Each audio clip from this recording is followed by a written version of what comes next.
কয়জন? কথা বোঝার চেষ্টা করবেন, কয়জন? 10 জন ব্যক্তি। একজন বলে আমি আওয়ামী লীগ করি, এইরকম করে বলে না ভাই? আর জোরে বলেন। যে বিএমপি করে ও আরো কলার ঝুকায় বিএমপি করি। ও ভাই দলদারি করার জন্য আসিনি, কিন্তু হক কথা বলাই লাগবে। 3 নম্বরে যারা জাতীয় পার্টি করে তারা আবার কলার ঝুকায় বলে জাতীয় পার্টি করি।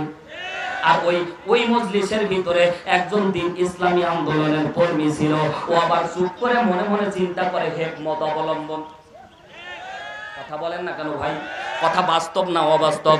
হেকমত অবলম্বন করে কেন রে ভাই? দুনিয়ার মালিক বাতিল শক্তিরা যদি মাথা উঁচু করে বলে তোমার তো দরকার ছিল দাঁড়ায়া বলতে হবে আমি আল্লাহর জমিনে আল্লাহর দিন বাস্তবায়ন করার জন্য দিন আন্দোলনে করি।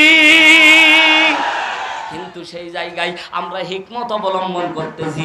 মুসলমান আর বসে থাকার সময় নাই। আপনি মুখ বন্ধ করে